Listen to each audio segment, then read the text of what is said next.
Hey, John, I just wanted to thank you for inviting me.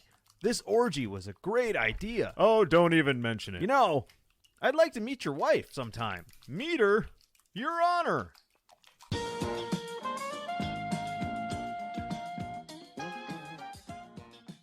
Repeat Offender is a long-form open discussion podcast. Topics include sensitive issues such as sex, religion, politics, race, gender, death, BDSM, MFN, CFNM, MMF, MMFM, and healthcare.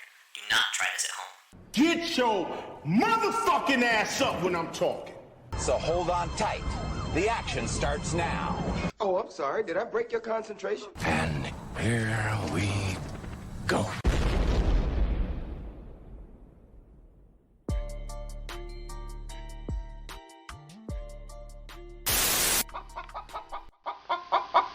This is Sequels Part 2. I'd like to thank my co-host, Jen, for being here. Hello. On Previously on the Repeat Offender Picture Show podcast, we talked about horror sequels, comedy sequels, drama sequels, right? Yeah, well, you will have to remind me. So we talked about like Hot Shots. We talked about the Godfather. Mm-hmm. We talked about how comedy sequels are pretty rampant, like the Naked Gun and Austin Powers, Vegas Vacation, things like that. Yeah. So now here we are. We're on part 2 of sequels, which is like self-cannibalism. What did we miss out on? We are here talking about, we're going to start this two-parter of the second parter about two-parters. Talking about sequels. Are you ready? Mm. That are better than the original. Oh, love it. Which is it's a hard concept to talk about because it's a nebulous amount of subcategories to talk about. Are we talking about sequels that had surpassed the original in terms of like cinematography, acting, plot? Or are we talking about remakes? And what kind of distinction do we make in that point? Well, I mean,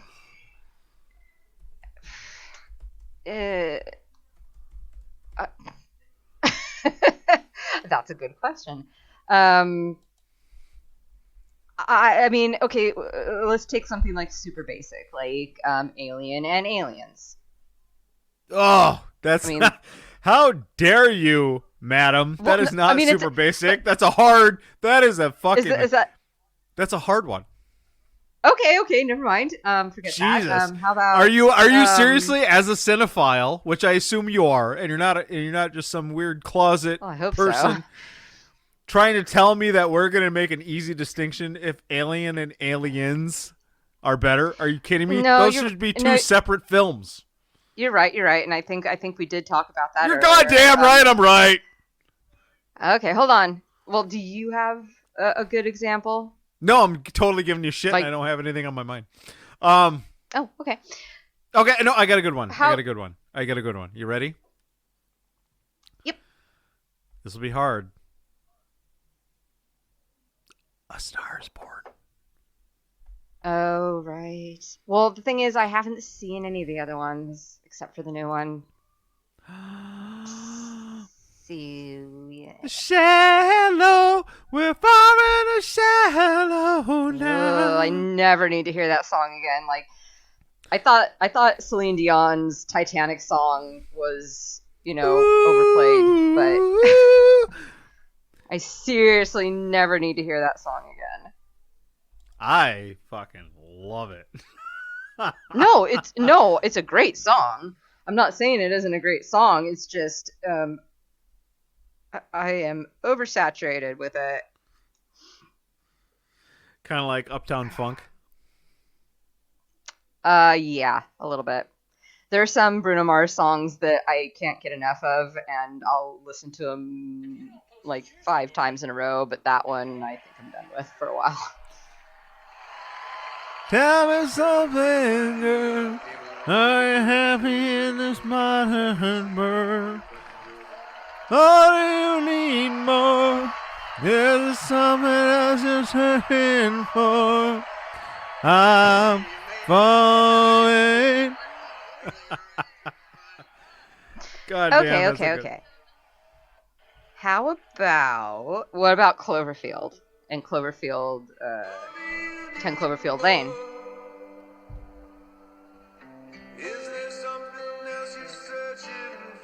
Okay, you really want to listen to this, don't you? Sorry, you brought it up. You brought it up. You I brought did up the bring it movie. Well, Cloverfield's a hard one because they were all separate concepts under the same J.J. Abrams umbrella. And that's kind of what you were talking about is like, how do we define distinct, like, is it a reboot? Is it a whatever it is? Like, well, just like John Carpenter's Apocalypse trilogy, right? Mm-hmm. The Thing and the other ones I can't remember. All different movies, same concept.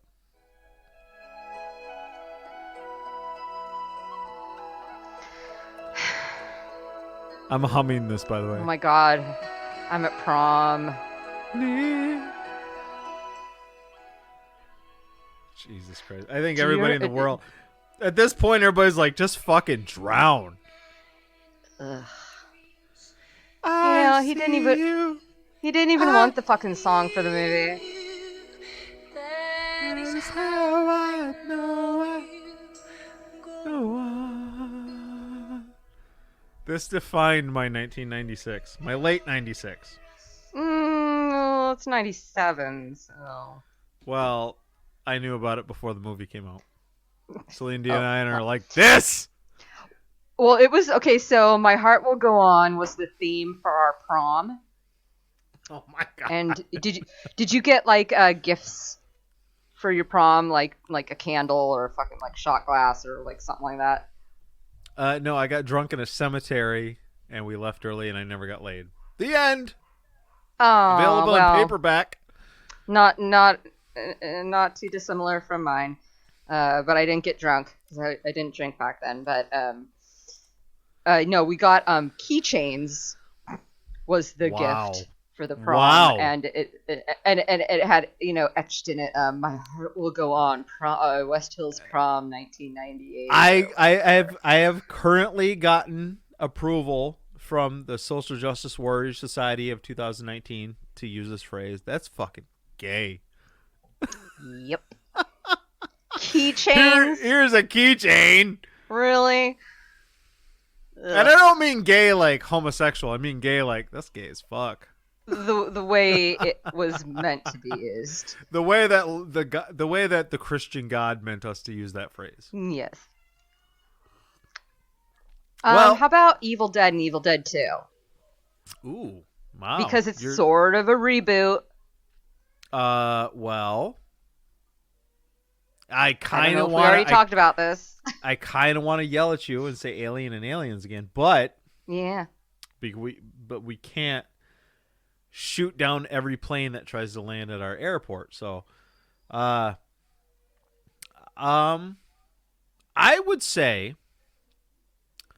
the Evil Dead 2 came out of nowhere because Sam Raimi did not expect the popularity of the Evil Dead. And how many years were in between the two? Jesus Christ. Is this how it's going to go the whole time? Oh, well, I was just... So Evil Dead is 81. 81, right? And then Evil Dead 2, thank for the Googles, is 1987. Well, that's a bit of time. That is a bit of time. He did not expect in 5 years that it was going to do so well that somebody, because I don't know if it was him. I wouldn't go off and say Sam Raimi's like, you know what, we need to continue this. Somebody approached him. And this is in the 80s, so they sent him a letter or a postcard or certified mail. And somebody said, Pony Express. yeah. And just some little Spitfire executive was like, hey, Sam, can I call you Sam? We need to do another one of these. You know, Friday the 13th's blowing up. Yeah, God, I mean, when you think about what was going on in those years in between the first one and the second one, I'm about to coin a I mean, phrase. I'm surprised that I don't know what the story is already. I'm about to coin a phrase. Slashploitation. Okay. That's what was going on. Slashploitation. Is that they were like, dude, there's so many horny, immoral teenagers getting killed. We need to find that motherfucker that did Evil Dead. And goddamn it, we need an Evil Dead too. Well, I mean, I guess you could say that like Lloyd Kaufman was doing those, like Lloyd almost Kaufman his entire career. Lloyd Kaufman is in a league of his own. But can you imagine? I mean, we were alive back then, but we were young and we didn't make our own decisions. Too young. Yeah, I didn't know. Yeah. Could you imagine being like 24, right? Right. Like my parents' age, maybe a little younger. Right. And so, going to the movies on a date and getting a hand job in the popcorn bucket's still a thing for you. There's no cell phones. If you were lucky, you had a private line on your see-through phone, home line. Mm-hmm. And you're like, the Evil Dead's coming out. And this is back in the day, for those that listen to this, when you weren't inundated with 2-minute vignettes of the fucking entire movie every 2 days. You saw one fucking trailer, that was it. That was it. You're done, son. You couldn't remember. You forgot about it. If you didn't see it in theaters, a year later it comes out on video. Pretty much. And you see, and you're like, dude, I heard about the Evil Dead. You're walking around in the video store. You see the skull with the eyes in it. You're like, that fucking movie looks cool. Yeah, that's one of the best cover arts for a VHS ever made. I would say it's among the top 10 that most people in our age bracket remember going into the movie store and seeing.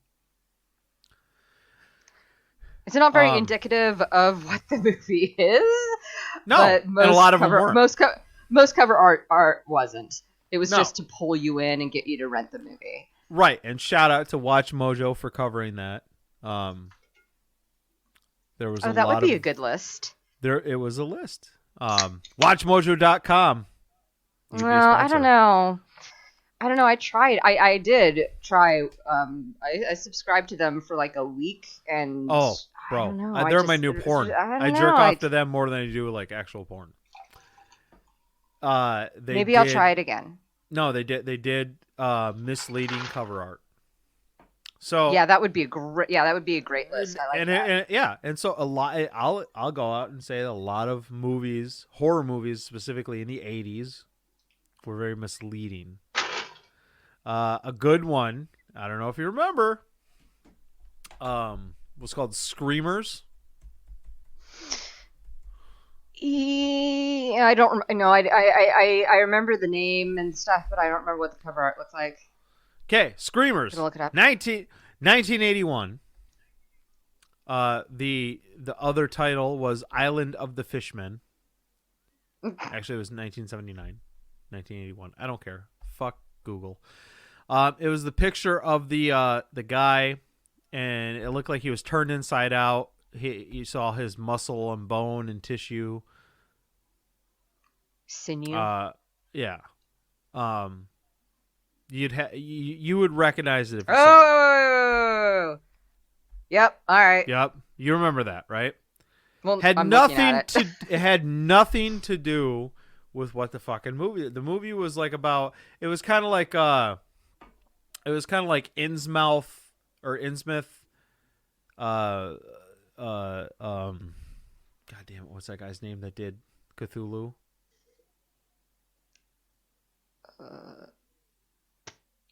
Well, we're terrible. We should switch to I know NASCAR. we suck. We should switch to just doing NASCAR fucking podcasts. Because we're fucking terrible.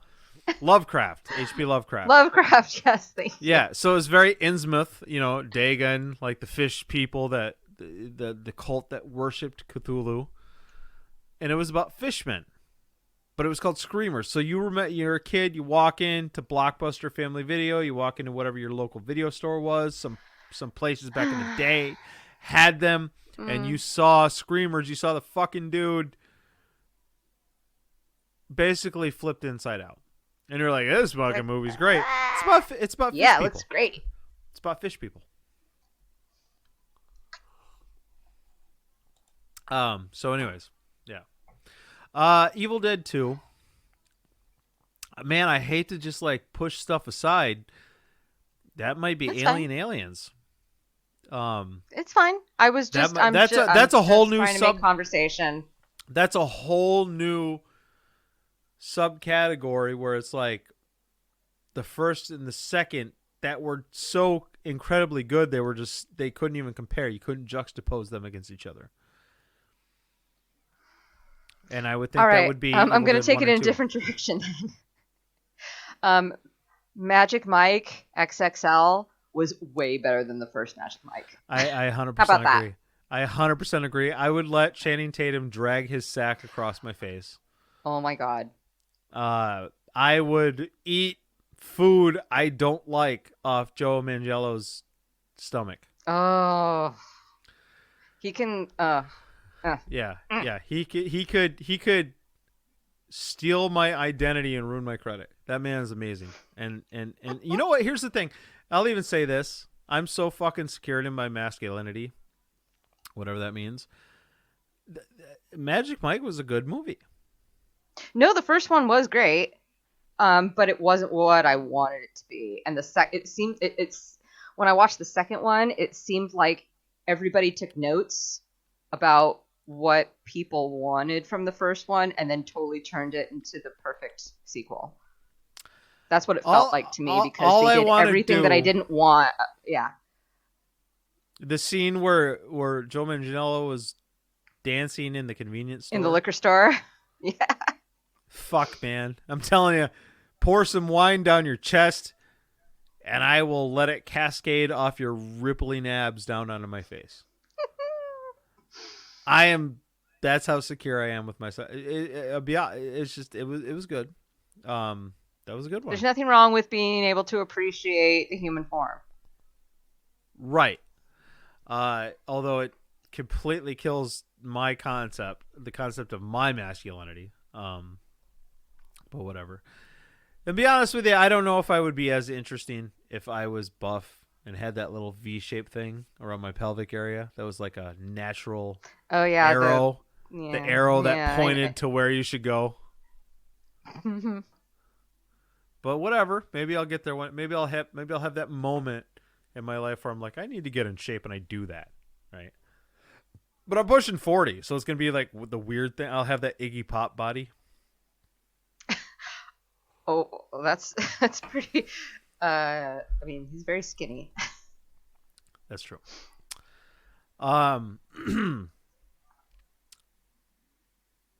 So it's hard. It's hard talking about sequels that were better than the original, because, like I said earlier, like it blurs the lines when you're talking about like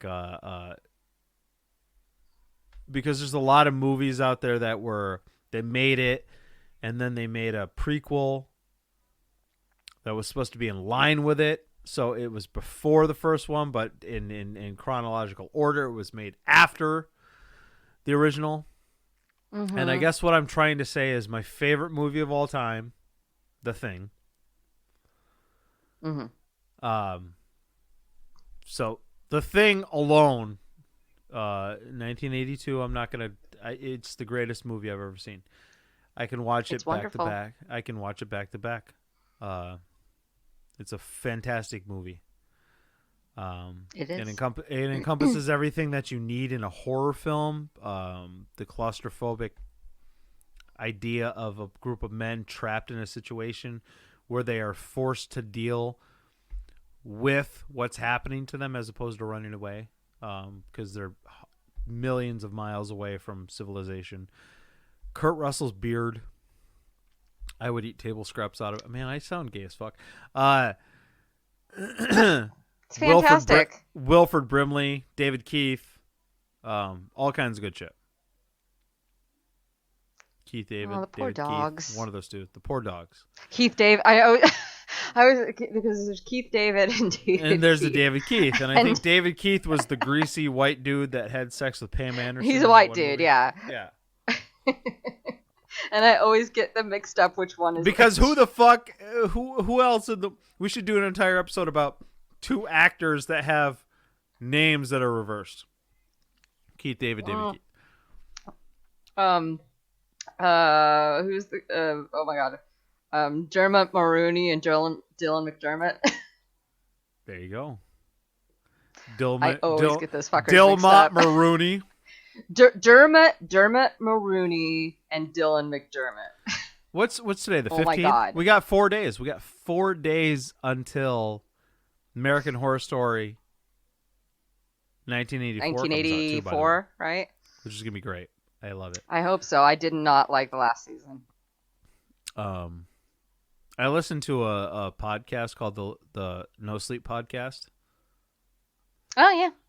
And I don't listen to it, but I know of it. their last episode was sponsored by American Horror Story 1984. And it was a 3-hour podcast because they had paid to have the entirety of the podcast put on. It was a sponsor. Oh. So Fancy. that's a goal. What was your favorite season?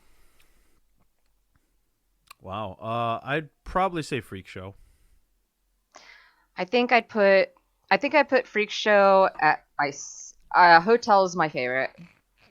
I liked Freak Show, but I hated the last episode so much that it almost, I wouldn't say it ruined the entire thing for me, but I hated the way it ended so much that I feel you. I was.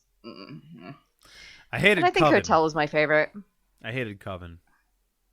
No, I didn't like Coven that much either. The first episode was bizarre because you didn't know what you were getting into. Like of the whole show. Yeah. Yeah. So it was weird. It was like, they're in this house. There's a bunch of ghosts. There's like a gay couple ghost. But I mean, it was fine. But it got better, and like I said, it culminated for me with like Freak Show, because I thought that's when it really kind of identified itself as what it was trying to do. It found its footing. It said, "Hey, we're this weird anthology series. We got the clown." It was a good clown. It was a good fucking clown. They sold it. Yeah, well. that was a good clown. We haven't talked since then. Speaking of, by the way, about clowns and sequels, I watched It Part 2. Have we not talked about that? I'm not sure. It's been a while, but I saw it. It was good. Stuck to the book. He was a giant spider. Yep, I agree. Going back to Watch Mojo, which I had mentioned before. I listened to it this morning. It was scenes too creepy from the book to put into the movie. And anybody that had read it, there's a lot of fucked up scenes in it. Yeah, I haven't. God, I've read it twice, but the specifics elude me, except for certain things. So the black spot, I've mentioned that before. I think that was a poignant part of the book. The black kid, what was his name? Mike.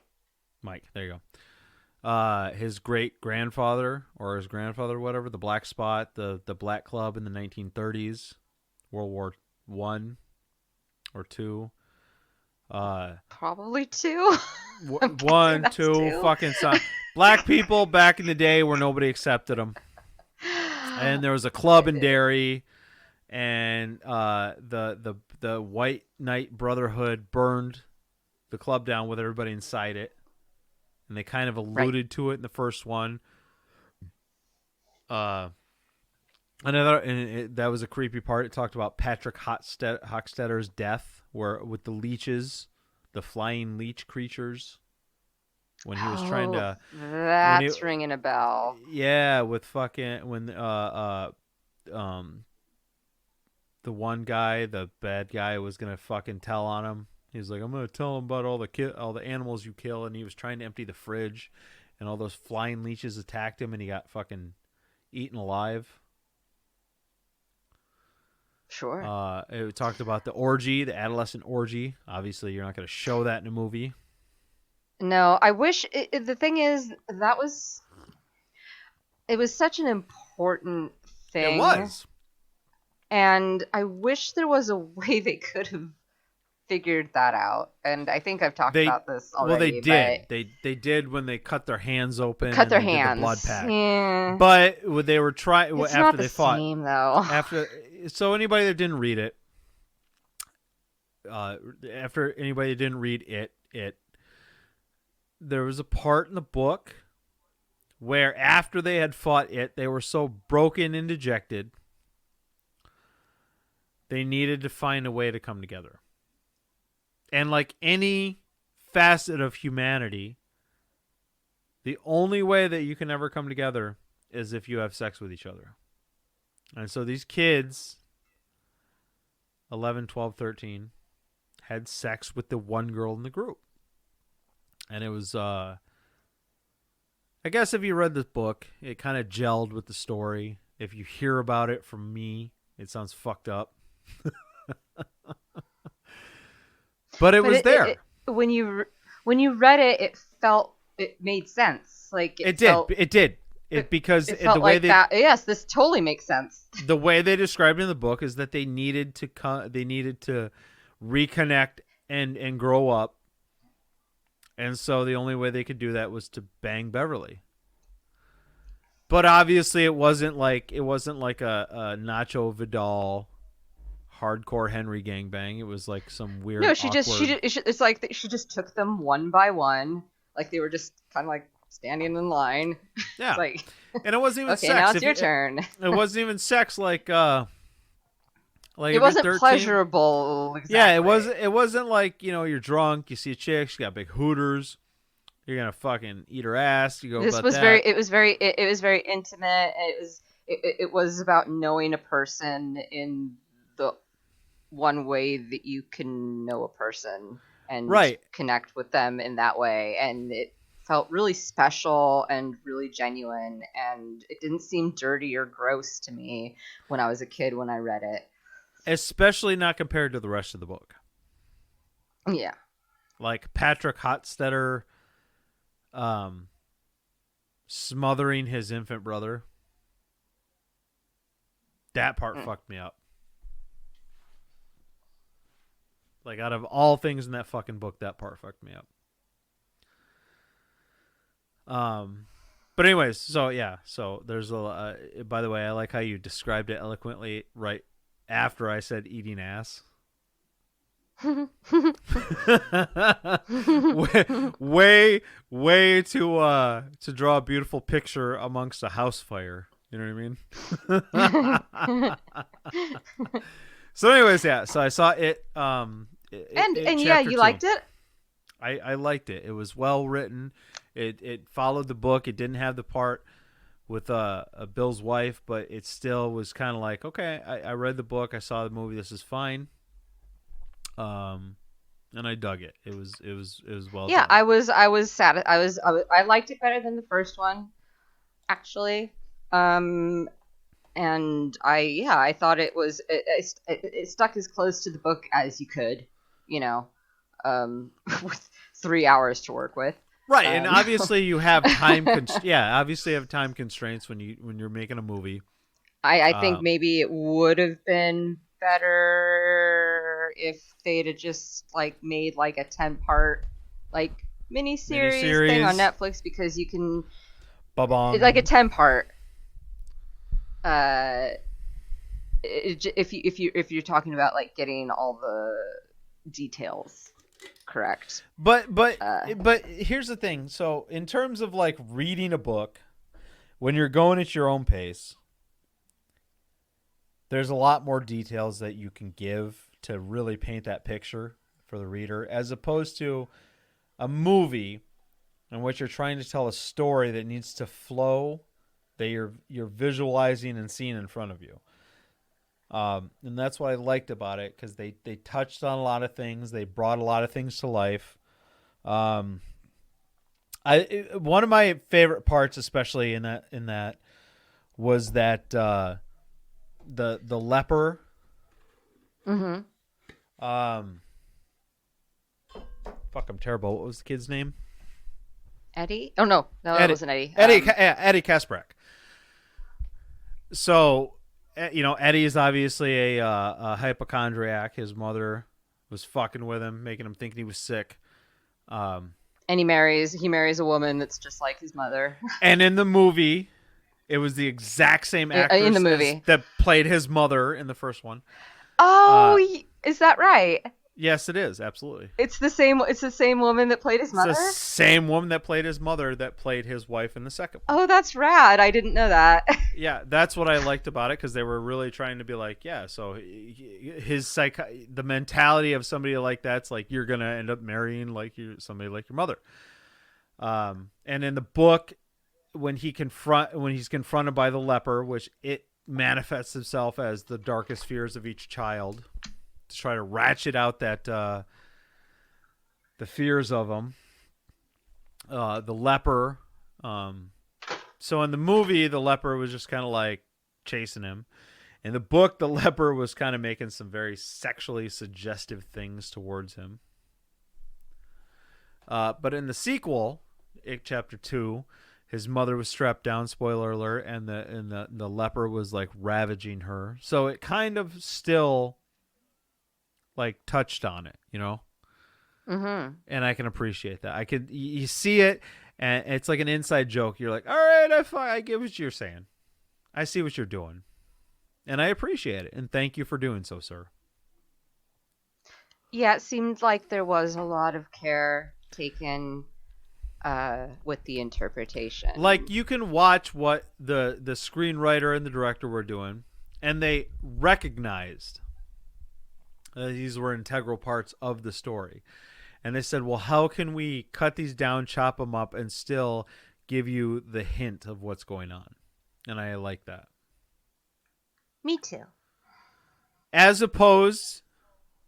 juxtaposed against Pet Sematary, where they were like, oh, I read the book, let's just fucking redo the whole thing. But that's me. That's me. I'm malcontent. So whatever. And I think we've gone over the whole Pet Sematary thing already.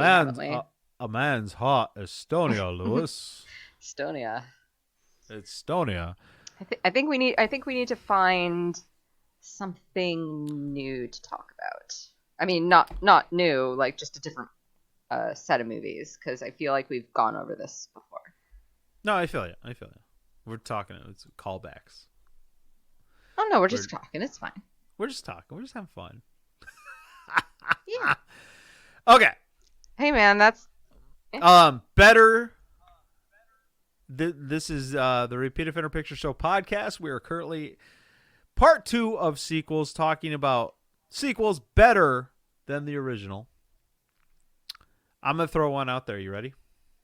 Oh, yes, I am. Terminator 2 Judgment Day. Yeah. Far better than the original. Yeah. Because, and only because, Guns N' Roses was involved. Oh, that's only because of that. That's it. That You Will Be Mine song. You will be mine. 'Cause you're way out of line. That made the movie. If that wasn't in it, you'd be like, they just made a second one of these. And I heard Eddie Furlong's gonna be in the next one. which is fine. I like. I Yeah, hope that's he gets fine. I hope he gets some work. I would donate money to the guy. I feel like he'd be hurt, and I haven't seen him in a while. I The saw last him, movie I was Pecker. Yeah. The last movie was Pecker. Oh that I no, knew I've he was seen I've seen him in a couple movies since then, and he's absolutely competent. in. Is He's he? yeah. I Did saw you- him in a movie where there was like a nuclear war, and everybody's like in a basement, and he was like one of the main characters, and he was actually really good for the character he was playing, and I was kind of impressed. Speaking of, I want to give a shout out. Pecker was a John Waters film. It was a very good John Waters film. John Waters could piss in a cup in a very echoey room, and it would still be better than most films I've ever seen. I love that man. I mean, everybody's seen Hairspray. Everybody's seen Hairspray, both of them. Yeah, I liked the one with John Travolta. I thought it was cute. I mean, it wasn't in the same. John It didn't Waters feel the is same. John Waters but is it the was kind of cute. guy you want to go to a drag queen cabaret with. Absolutely. You're like, I just want to hang out with you. Like, there's something about you that it's just like, you are like a person I want to be seen with at all times. Like, this fucking guy. I like him. I like Serial Mom. I like him. Oh yeah. Yeah.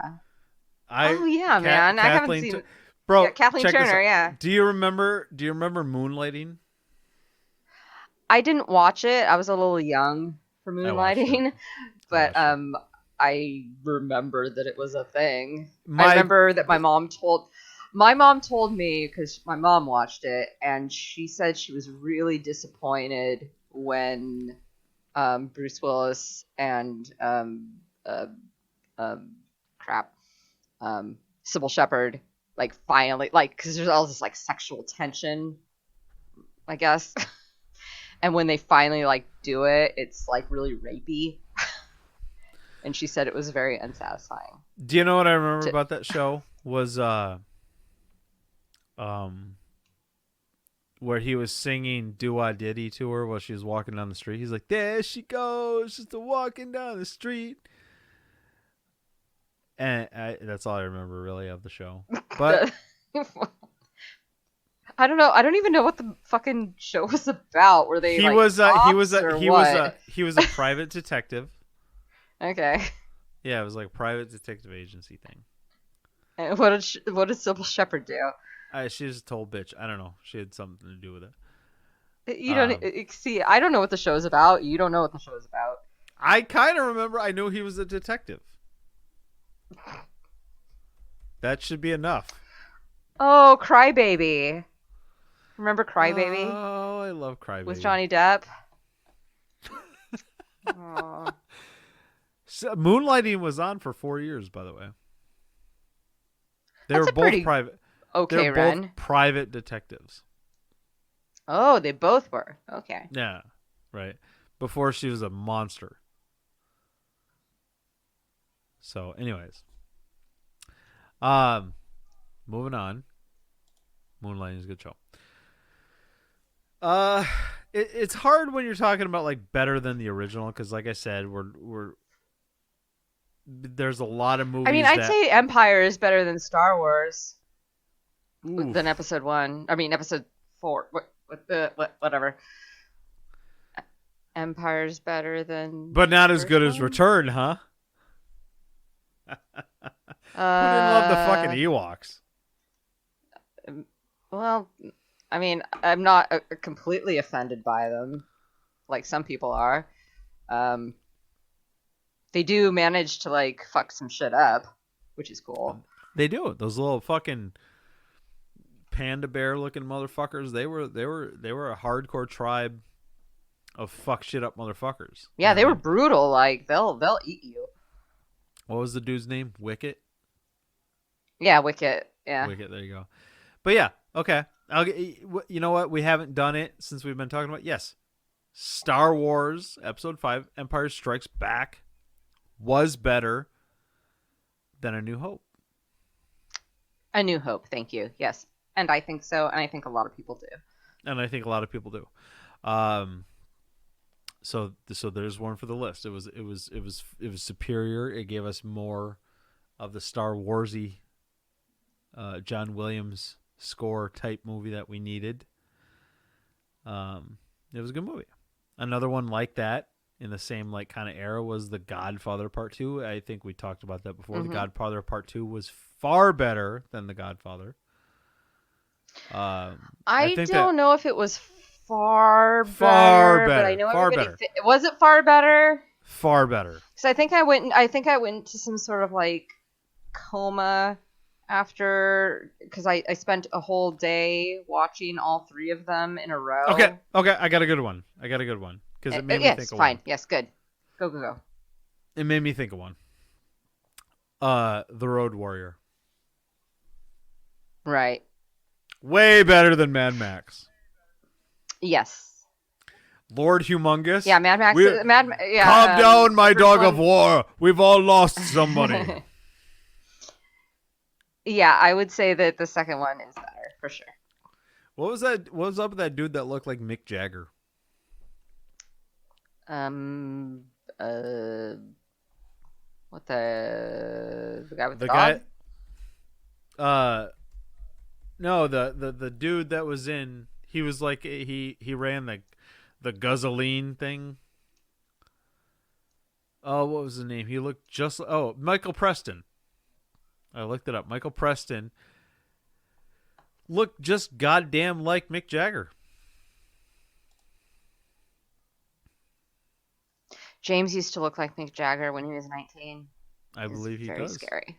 I believe he does. On this list Preston. the fucking remember when he gets to the oil refinery place, and then Lord Humongous is trying to break in,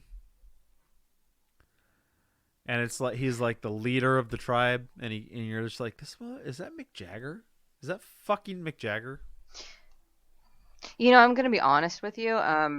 Those movies are the sort of movies where I just kind of like watched them like 20-minute increments, like when they were just on, and I never really sat down and watched.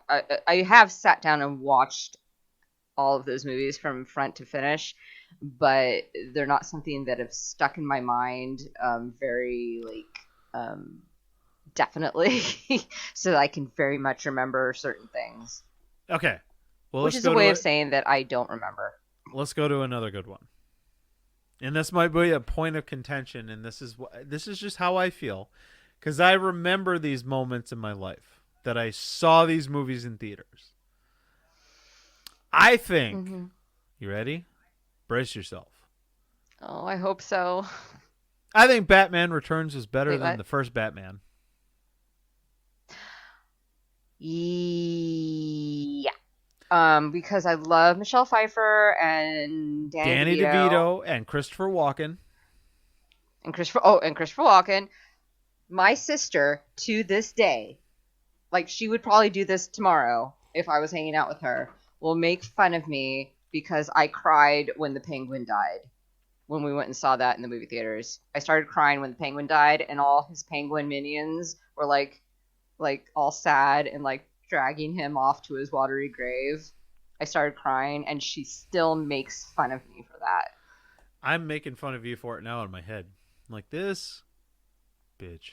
It was sad. He was a sad character. Well, okay, so if you look at the character in the comic books versus the character in the movie, yes, it was sad because his backstory.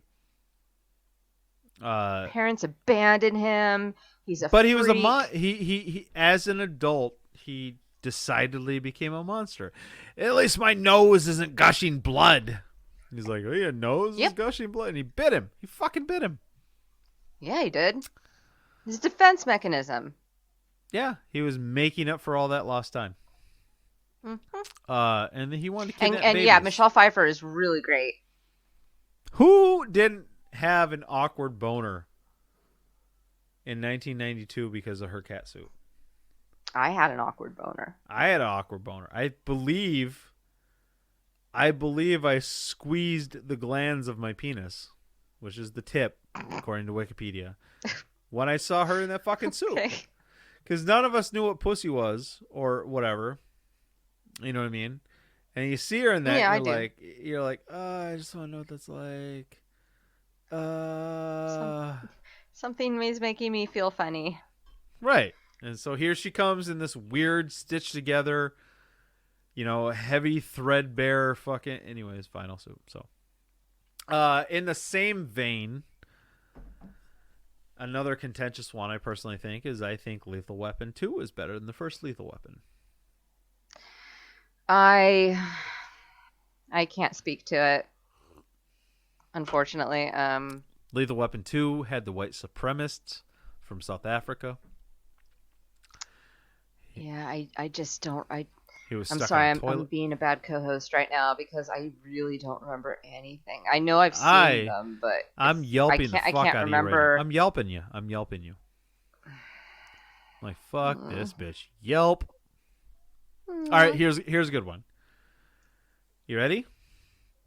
Friday the 13th, part 2. Jason was the actual killer. Yes. He had the bag on his face. He had the one eye slit. Yep. Which is weird to me. It's like, why are you going to cut one eye slit? I get it. You're mad. You hate these teenagers. Your mom's dead. You make one eye hole. Well, I never noticed there was only one, but yeah, that doesn't make any sense. It doesn't make any sense. I agree.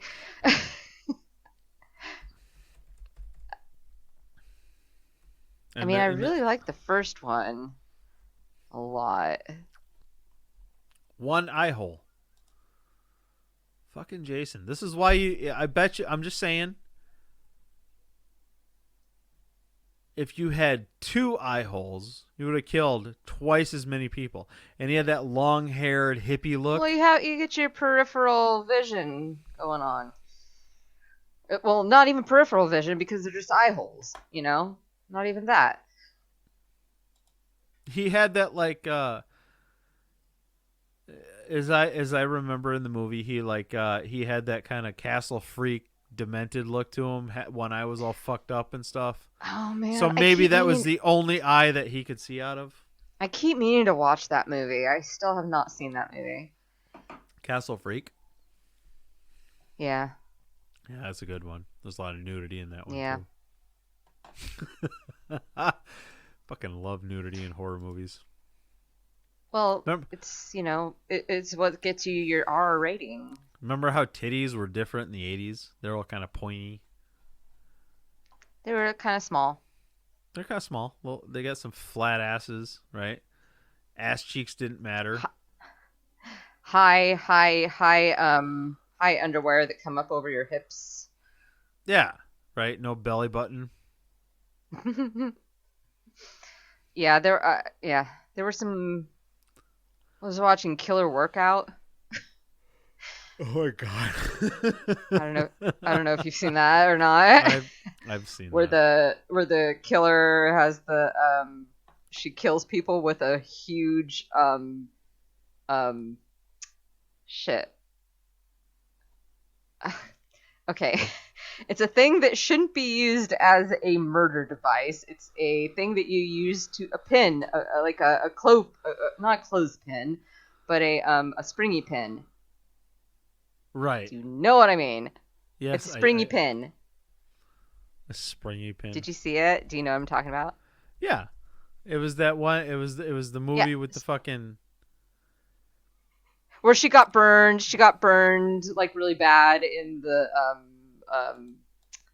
tanning bed, and then she's like killing everybody in her gym. It's weird. Yeah, it was like a big safety pin Yeah. type thing. Yeah, a big safety pin. Thank you. A safety pin. Yeah, a huge safety pin. It's so weird. It's how shit happened in the 80s. Yeah, there was weird stuff. And lots of like, yeah. But it gave us what we wanted. We saw some boobies. We saw some butts. We saw some sexually suggestive incidences of people doing things. And so they got stabbed with a fucking safety pin. I feel you. Hmm. I feel you on that one. Gratuitous. Gratuitous. I'm basically like sitting in a miasma of like old memories of watching Skinamax films. Oh. Oh my God! Do you remember HBO like in the 80s? And they did that. When we got the free weekend, yeah. They had the bumpers. Yeah. Like the and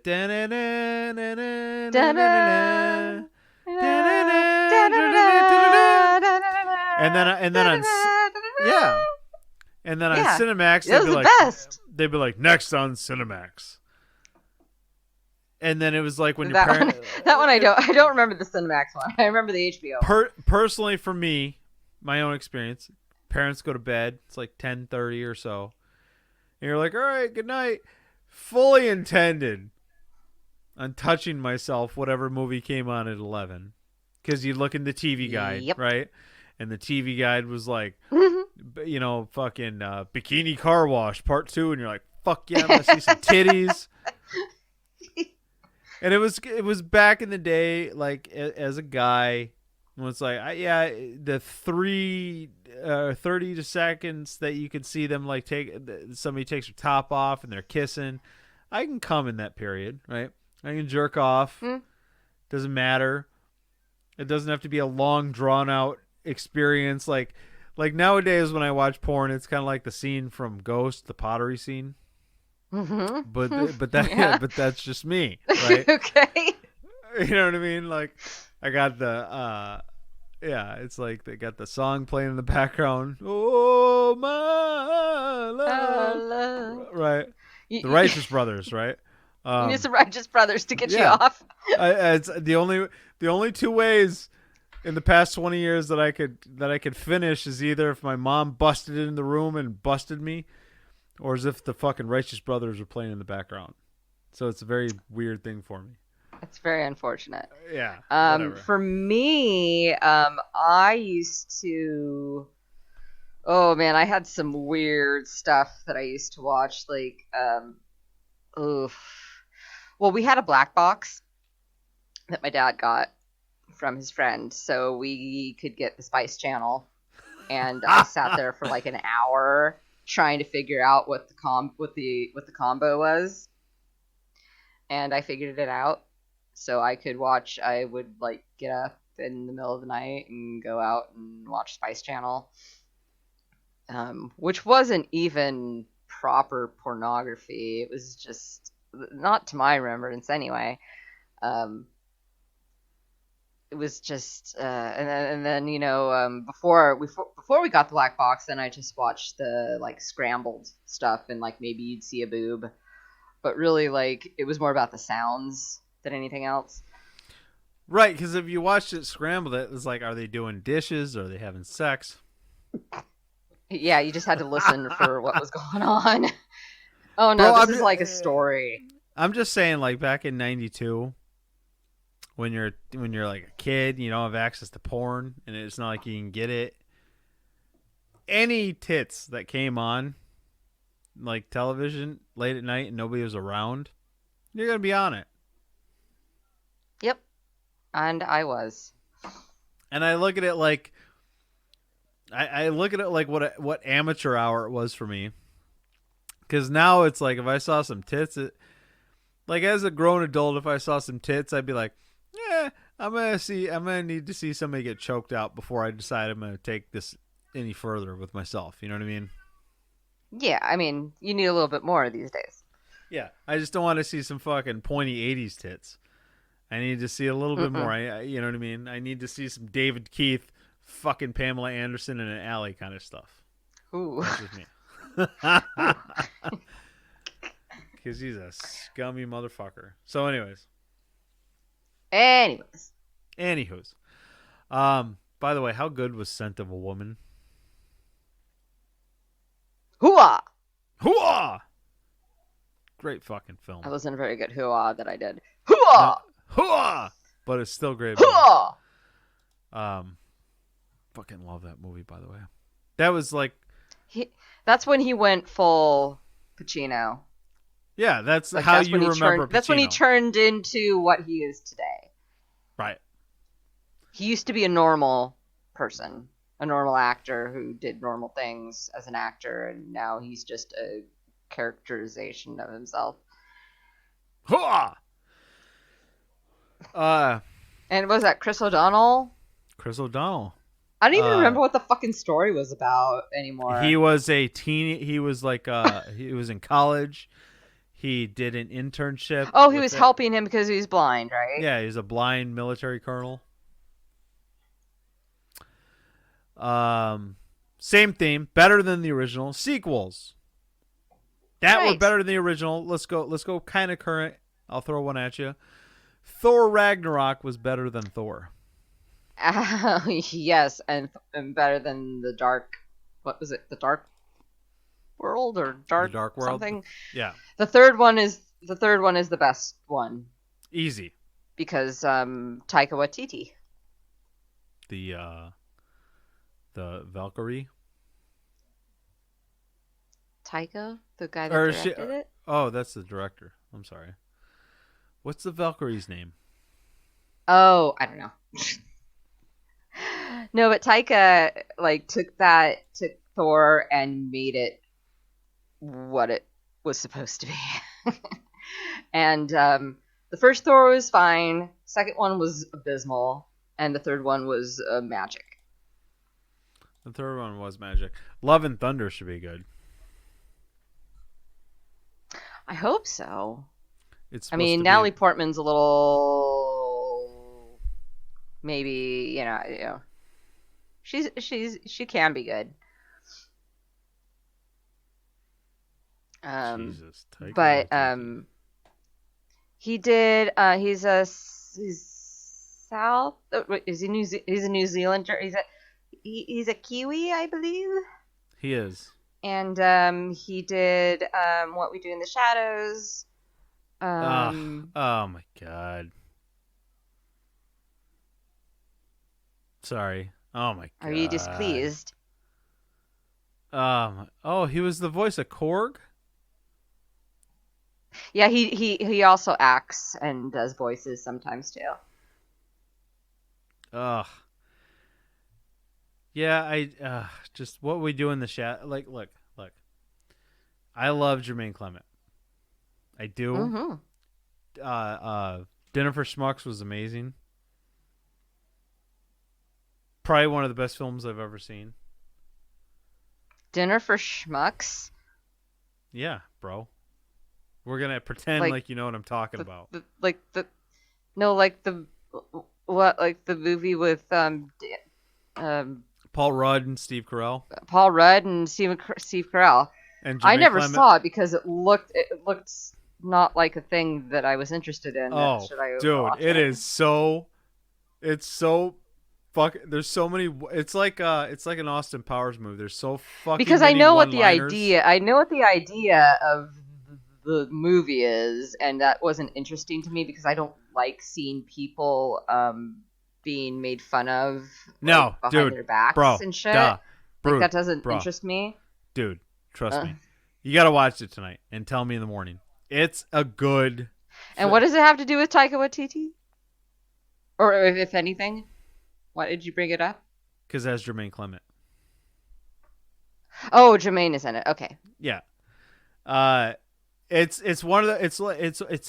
It's in the same vein as Austin Powers. It's a movie full of one-liners. And that doesn't get old? At all. In any way, shape. I mean, it's funny. It's really. I mean, funny. I'll try it. I'll try. I'm game. I'll watch it. Like Paul Rudd. Paul Rudd I didn't is, like the idea. It seemed like a mean spirited idea that I don't like. So I didn't really watch funny. It's Paul Rudd. Paul Rudd is a guy who works for a company that liquidates like distressed assets or something like that. He meets Steve like Carell. Richard Gere and Pretty Woman. Kind of. But he meets Steve Carell. Steve Carell is a nerdy insurance claims adjuster who makes dioramas out of dead mice. Oh, like stuffed mice. Well, yeah, and taxidermy mice. Yes, and it's fucking hilarious from the beginning to the end. It's one of the. It's one of those. Yeah, that sounds funny. I can watch, dude. It's insane. It's very funny. Jermaine Clement is like he's like an art. He's like an artist. That Paul Rudd's girlfriend. She's like a curator for his art exhibit, but like they have problems, so she thinks Paul Rudd thinks like she's gonna sleep with him, and Jermaine Clement's just being him. He's just being himself. You know what I mean? It's enjoyable, and you're gonna watch it, and you're gonna go, Sean. I'm gonna say what, and you're gonna go, thank you, and be like, for what? And you're gonna be like, for telling me about this film. It's fantastic. It's Give it fantastic. a chance. No, it's amazing. It's one of those films that I was like, if I watch it and it's over, and it's like, do you want to watch it again? I'd be like, yeah, let's do it. Let's watch it again. Well, I mean, we don't agree all the time about certain things, but I think usually comedy stuff we're usually pretty one-on-one with. So I trust you enough that I will absolutely watch it. If you watch one movie tonight, it should be that. It's very funny. I usually watch like 3 movies every night. He makes a goddamn makes a mouse, like a taxidermy mouse of Jesus. Like and Jesus he's on like, the cross? Just Jesus. And he's like, who is this? He goes, I'll give you a hint. He wrote the Bible. That sounds like a Steve Carell line. And here's the thing, and this is why I like it, and here's a really sad moment. I like it because Steve Carell's character kind of, in a weird way, reminds me of my mom. Aw. How he's trying to be so fucking genuine, but he's so bizarre. Well, he is being genuine, and he is bizarre. That you're just like, it reminds me of my mother when right before she died, the couple years when she was desperately trying to be a good person.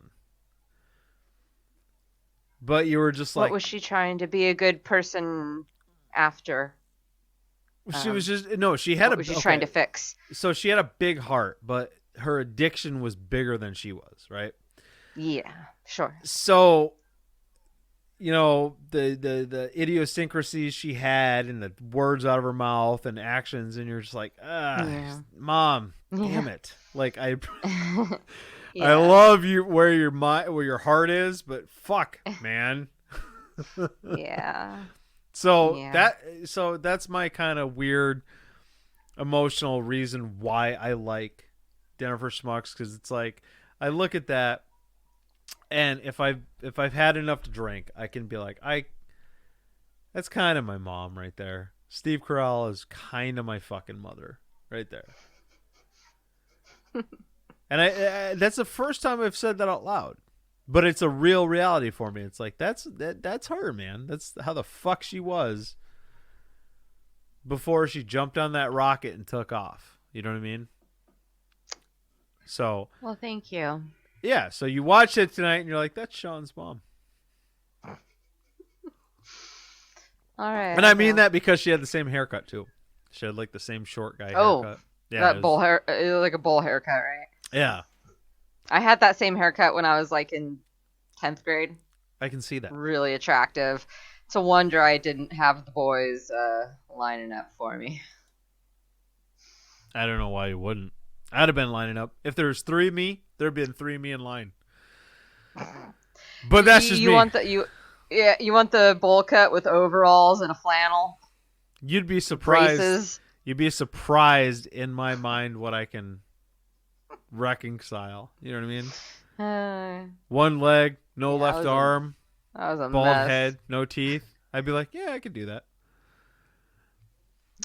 Well, then the bar is lowered. The bar, yeah, it's like a. The bar has been lowered. You couldn't even limbo this fucking thing. It was amazing. So.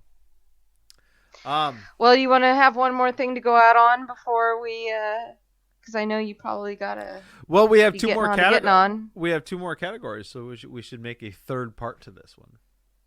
Oh my goodness. We do, because we have. Are you ready? Mm-hmm. The worst sequels of all time. Oh, worst. Oh, this will be much more fun and easy. And then we I have think. adult film pornography sequels.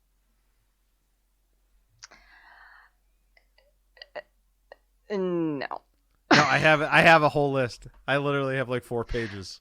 So you just, I can just sit this one out. Like I've watched maybe like 2 pornography sequels. Bro, I in can my tell entire you. life. I can, yeah. Oh no, I can tell you about Horsing Around 1 and 2, Stop My Asses on Fire 1 through 16.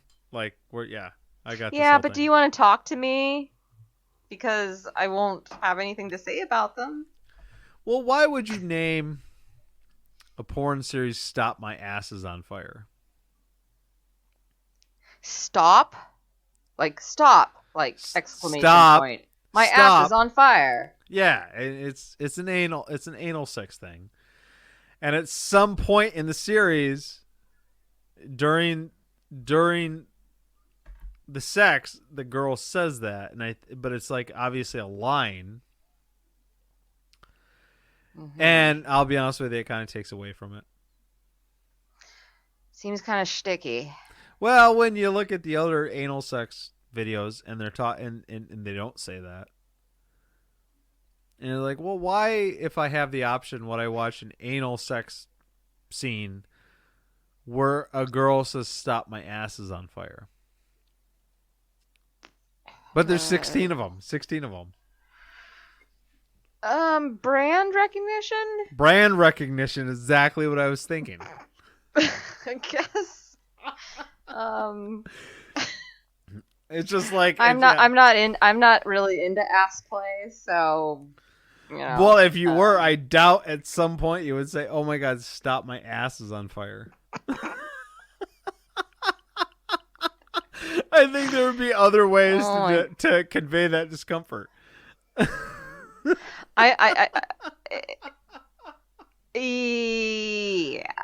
But who am I? What do I know?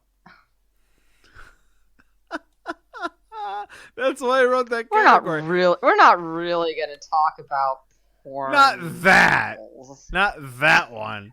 There's famous ones that people have heard of that aren't niche. I mean, I could do some research. I mean, I just mainly watched like the shit that was like on Cinemax, like the no penetration type of like parody stuff, like Lord of the Rings parodies, Hobbit parodies, stuff like that. Did I ever tell you that I know a porn star? I do too. Well, she isn't anymore. She's retired. Well, her name is Danica Dillon. Mm-hmm. And that's her name because she kind of looks like Danica Patrick, the race car driver. Like the race car driver? Yeah. Her real name's Ashley. She's a cool girl. She's stayed at our house a couple times when we were in San Diego, and she'd come down. Yeah. You did tell me about her. Yeah. Yeah. And so she actually has starred in There's a series of pornography films called like Not Quite, and then the title of the movie. Oh, okay. So she was in like yeah. she was in like Not Quite Avatar. Yeah. Yeah, Right. that's cute. Yeah, I like where that. Right, where she like puts on the blue makeup and then gets some dick for 90 minutes. Oh, I watched one recently that do you watch there's a thing on with John Mulaney and with the oh my god. Words are escaping me right now. Hold on. I just watched a porn parody that was like something like more recent that I was really surprised to see. But it's like the Netflix show with John Mulaney and the guy from The League, the Jewish guy. John It's a Legier. cartoon. It's about no, damn it, names. Forget it. Forget I said anything. Just swipe it. I'll swipe it. I'll find out. But it was really weird to see a porn parody of a cartoon, like live action. Like I've seen like all those weird cartoon porn things that are Right. weird and I don't like them. But to see like a live action of a cartoon was really, really interesting. I like the fucking There's like Scooby-Doo the series. the hormone monsters. Oh Jesus. The hormone. Hormone monster. It's a Yeah. monster that's It's an like urban a legend. that like stands beside you and says, "Yeah, you get some." Oh yeah, I remember that from my childhood. You're a boy though. I am a boy. At least My hormones did different things to me. well, I mean, I'm the one that did find Not Quite Avatar. And I started watching pornography like as soon as I could fucking find it. I was bro. probably like 10 or 11. Like as soon as I could find it, I was like, "What the fuck is this? I'm into this." Yeah, but you got to keep in mind that I was down. I grew up in like in Michigan with a bunch of white trash people, so that's kind of it was like a legacy. It's like a birthright passed down. Is it? Yeah, well, yeah. These people are fucked Well, up. I'm around here. since I'm a girl, I guess nobody's like giving me porn. Oh, we had that was nobody was doing that for me. a lot of porn was left to me in a will. Oh, like vintage stuff. Yeah, like German shit that you can't find anymore. James has about a 2-foot stack of Playboys. He's got some good Playboys? Jenny McCarthy's. I don't know where the fuck he got them, but he's got some good 80s stuff. And you know what the best thing about Playboy magazines is the ads. I think the The ads are cartoons were the best very part. Fun to look at. Yeah, but I love the advertisements. Like seeing how people were advertised to back in the 80s and the 70s and the 60s. It's really fascinating. And then there's boobs and bush and stuff. Also. God, just early '90s Bush. Anyways, let's end on early '90s Bush. Sure. So I've got some. yeah, I've as an adult, I've started to appreciate Bush more. Like when you're in your late 20s and you kind of want everything bald, but then like you're 38, you're like, you know what? Let's bring it back a little bit. Let's go a little Braveheart here. But anyways, that's for another subject. So sequels part 2. We're gonna have we're gonna have like an email soon to where we're gonna be able to take we're gonna be able to get some responses See what you think. If you have any suggestions that we haven't talked about out there. Who exactly is listen, I didn't think anybody was listening to this. They will. They fucking will. And now that we're talking okay. And now that we're talking about Bush, we're going to be getting tons of people. Well, you can moderate that. Yeah, because we're going to have an episode based on Skinamax movies. So, man, I watched a lot of them. of those. It kind of defined who I am as a person nowadays. Oh man, Witches of Breastwick. Oh, Jesus Christ. One of my favorites. Like I said earlier, Bikini Car Wash 1 through 4. It's a stretch. So shout out to Skinamax right out there. Thanks to me that's going to come in and listen to this. Like I said, we're going to have the email set up soon, so you can send us suggestions of what you think and if you agree with our list or disagree. So shout out to what was that guy's name? Taika Waititi. Taika Waititi. Taika Waititi. I love my. He's a very wonderful person. And no, you I should like respect Moana. him. I like Moana. You're welcome. Mm-hmm. So, thanks for everybody that sat through the entire thing.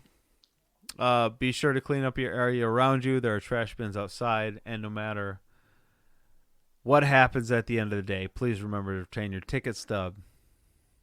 Peace. Bye.